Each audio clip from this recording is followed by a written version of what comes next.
Matthieu 9 à partir du verset 35. Je fais la lecture. Jésus parcourait toutes les villes et les villages, enseignant dans les synagogues, prêchant la bonne nouvelle du royaume et guérissant toute maladie et toute infirmité.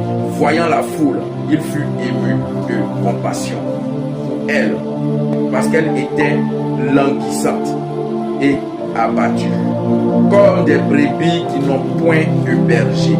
Alors il dit à ses disciples, la moisson est grande, mais il y a peu d'ouvriers.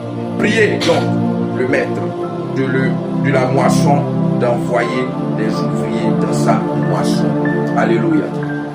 Ici, voici la mission que Dieu a donnée à ses disciples.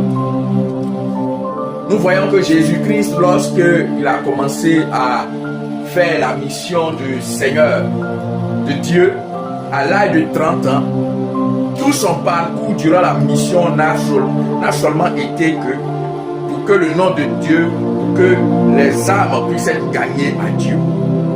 Le Seigneur Jésus ne s'est jamais soucié de lui-même, sa propre personne, ni de ce que sa famille va gagner ou bien sa famille va avoir.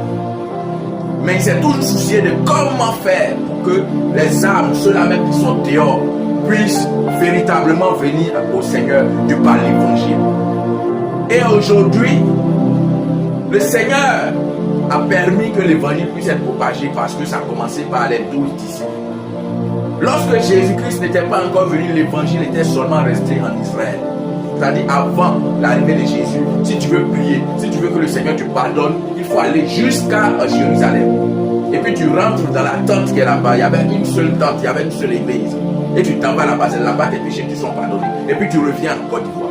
Mais quand Jésus-Christ est venu, il a dit le voile est déchiré, tout est accompli. Ça veut dire que maintenant on peut prier partout. C'est pourquoi vous voyez les églises sont versées partout. C'est parce que le Seigneur a donné l'occasion à ses disciples d'annoncer la bonne nouvelle partout.